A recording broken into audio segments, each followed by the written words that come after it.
Jau kokius 2 metus brandinu mintį, kad norėčiau pabandyti pagauti lyną ir šiemet pagaliau nusprendžiau žengti pirmosius žingsnius. Taip ilgai dėlsiau matyti dėl to, kad neturiu tame patirties ir žvejoti noriu naujame ežere, kuriame tik iš nuogirdų turiu informacijos, kad gyvena lynas.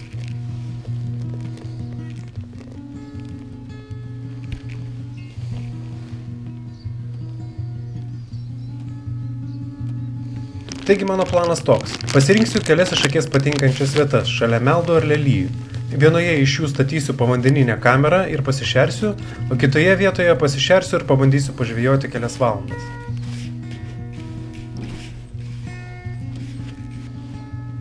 Mano pirminė užduotis yra gauti lyno kibimą arba užfiksuoti jį kameroje, kad bent žinočiau, kad pasirinktoje vietoje gyvena lynas.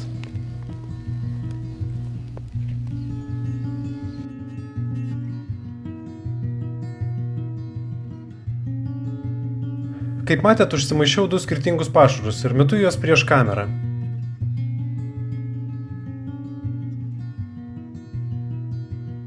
Dešinėje žalias pašaras, kairėje geltonas.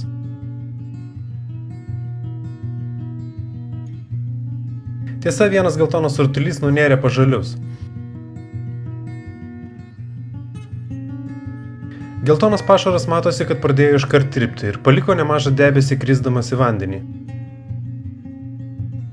Aš jį mažiau sudrėkinau, bet maišydamas jau jaučiau, kad jis limpa prasčiau.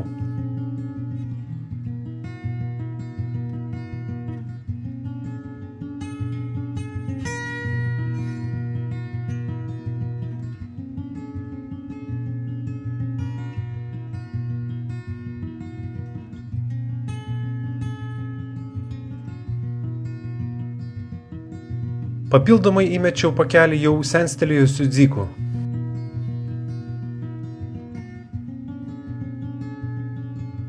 Ir jau galima pastebėti pačias drąsiausias kuojas, kurios domisi, kas čia vyksta, bet dar nedrįsta sustoti paragauti.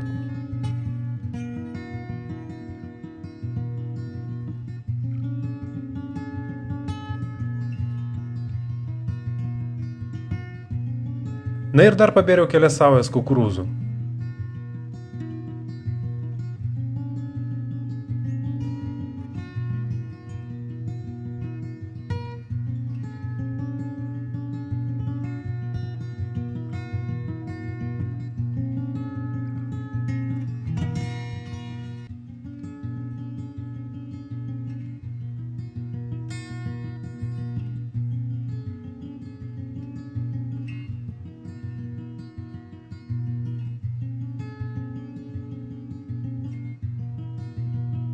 Pietus paruošti, aš judu link kitos pasirinktos vietos, kur žvejosiu.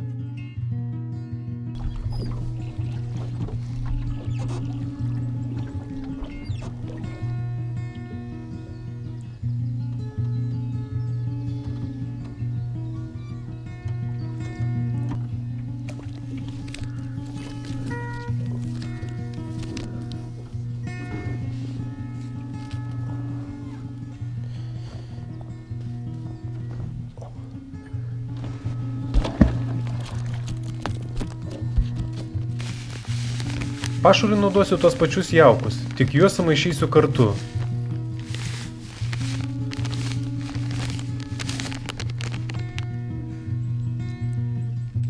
Drėkinu kukurūzų skysčių ir įberiu pačių kukurūzų.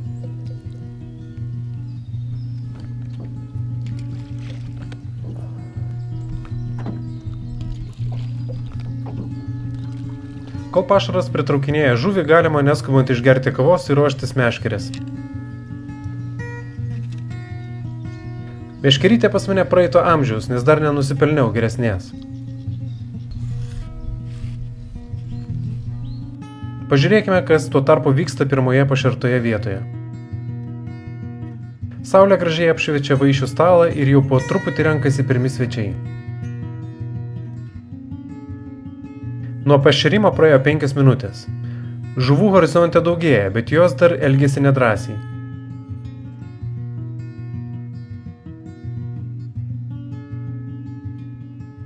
Po 8 minučių jau atsiranda drąsuolių, kurie pradeda aktyviai ragauti maistą.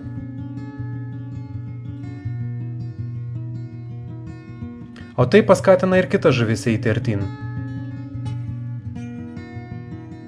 Net ir ešeriukas atskubėjo pažiūrėti, kas vyksta.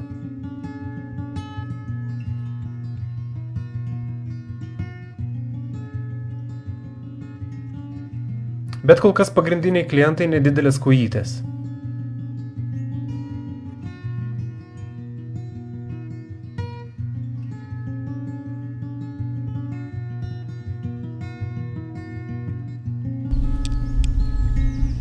Tuo tarpu aš žvejoti pabandysiu ant 2 kukurūzų. Metu masalą į pašertą vietą. Su metimais kol kas nelengva, reikia laiko įvaldyti plūdinę meškerę.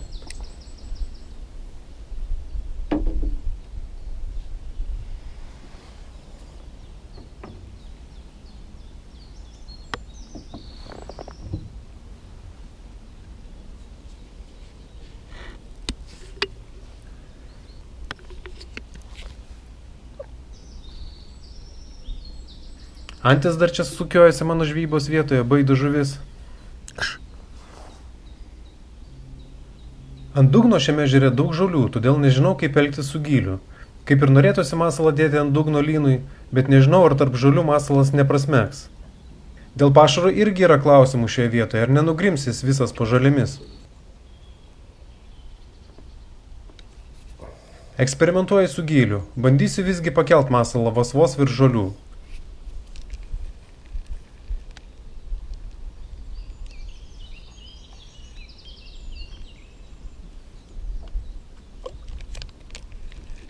Su metimais patys matot kokią situaciją.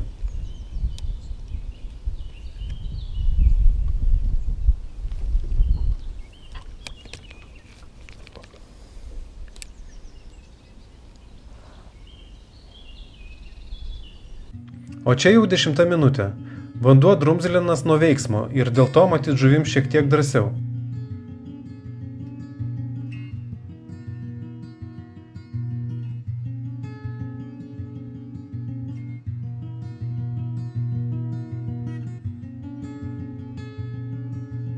Žuvis aktyviai maitinasi ir, sakyčiau, geltono masalo kuojas renkasi mieliau.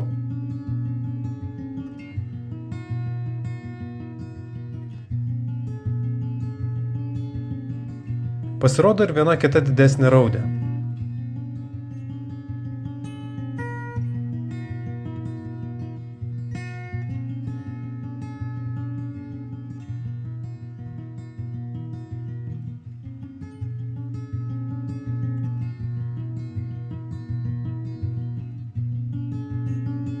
Dar po 4 minučių sakyčiau, kad geltono pašaro krūvelės ir labiau išsileido ir labiau sumažėjo. Žalias pašaras gražiai po truputį yra.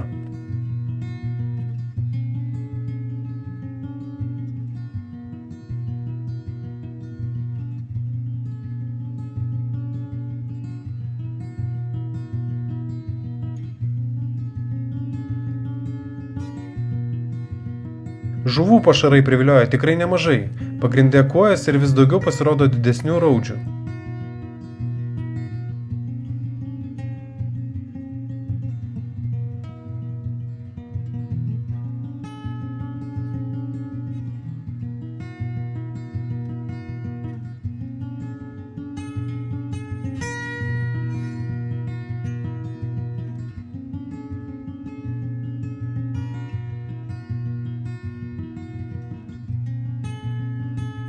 Praėjo 18 minučių. Pašaras po truputį mažėja, o žuvis po truputį didėja.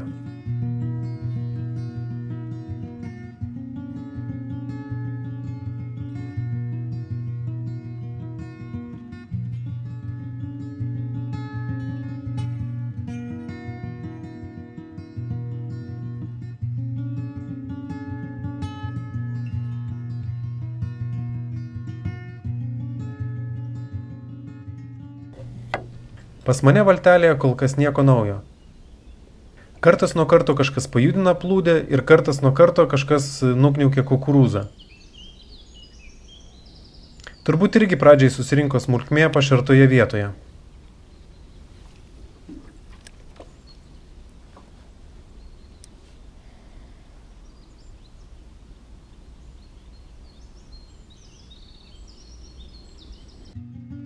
O kitoje vietoje jau 20 minutė. Žuvis toliau maitinasi. Pašaro likučius sunku įžiūrėti, bet lyg dar matosi žalio pašaro kalneliai.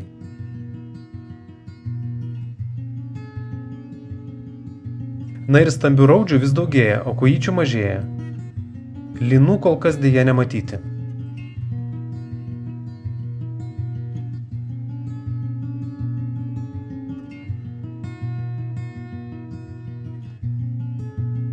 Dvidešimt penkta minutė. Matomumas suprastėjo, sunkoka žiūrėti masalo likučius. Žuvies vis dar daug.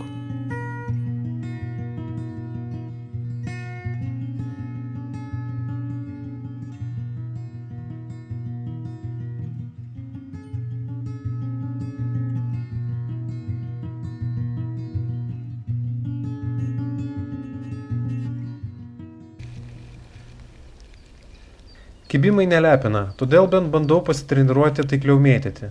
Bandau įvairias technikas užmetimo.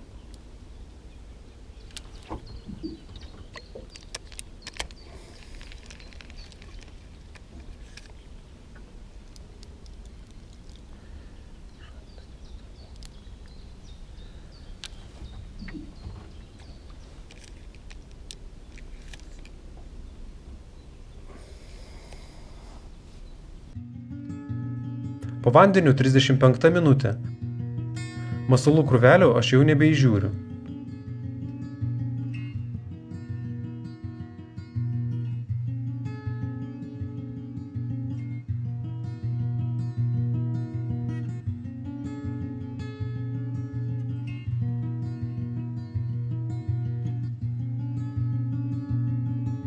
Penkiasdešimta minutė. Žuvis vis dar randa ką pavalgyti.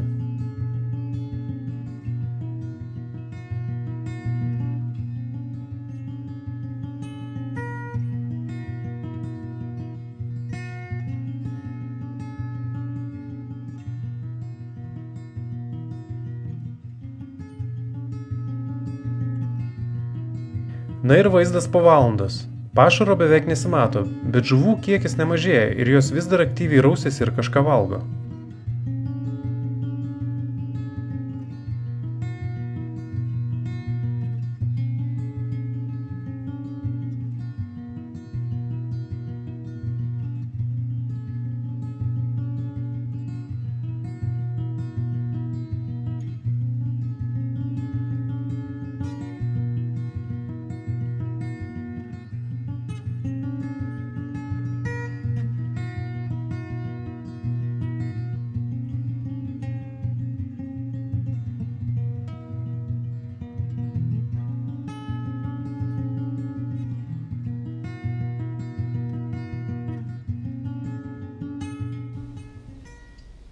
Pas mane valtelėje pagaliau kibimas.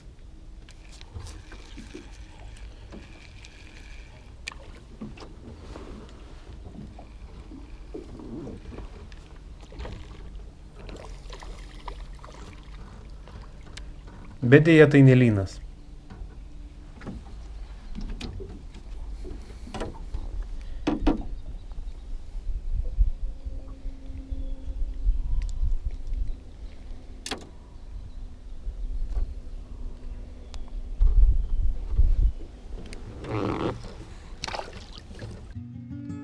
Po vandeniu 70 minutė. Vaizdas nekinta.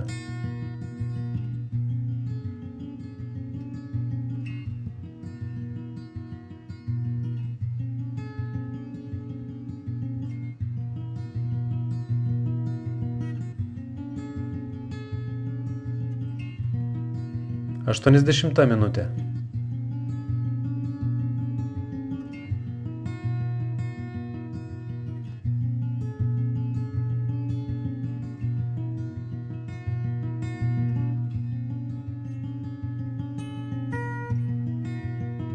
Praėjo 1,5 valandos. Didžiosios raudės vėl grįžta.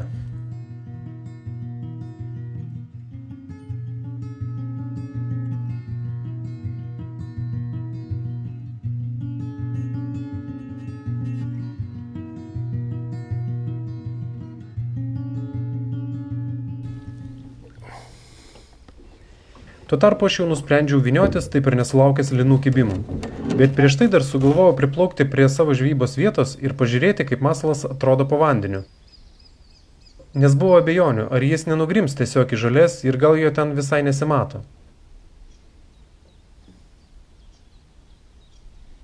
Padėjus masalą ant dugno, jis kartais likdavo ant viršaus žolyčių, o kartais prasmenga šiek tiek giliau. Tai nežinau, ar lynas jį matytų ir ar iš ten bandytų paimti.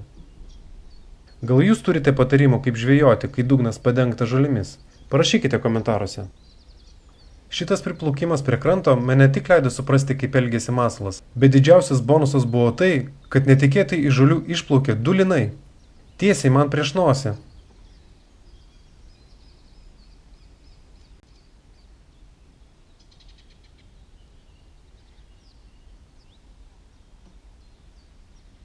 Aš vos juos pamačiau, nes žaidžiau su masalu. Pamatęs dar bandžiau užmesti jiems prieš nosį masalą.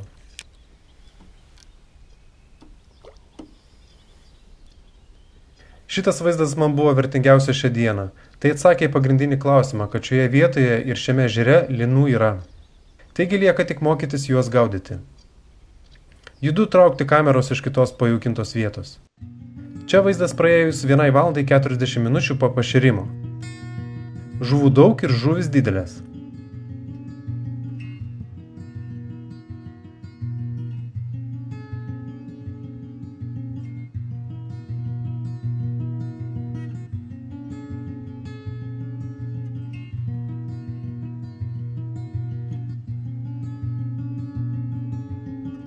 Viena valanda 50 minučių. Panašu, kad pašaras šiek tiek sukilęs priartėja prie kameros, nes didelės raudės praktiškai liečia kamerą su uodegom.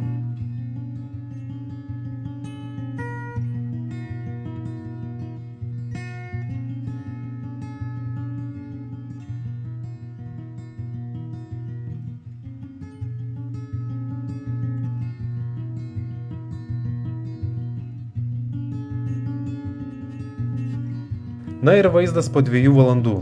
Neįtikėtina, bet žuvų vis dar labai daug ir jos vis dar kažką randa pavalgyti. Deja, lynas taip ir nepasirodė šioje vietoje, todėl šis eksperimentas padėjo išbraukti šią vietą iš potencialių. Kitą kartą šiame ežere bandysiu tęsti bandymus pagauti lyną toje vietoje, kur vizualiai pavyko užfiksuoti porelę lynų. Bet antra lynų serija turbūt bus iš kito ežero, į kurį planuoju vykti su savo draugu Vidu. O šiandien tiek, tikiuosi povandeniniai vaizdai jums patiko, todėl prenumeruokite kanalą, jei to dar nepadarėte. Iki kitų kartų.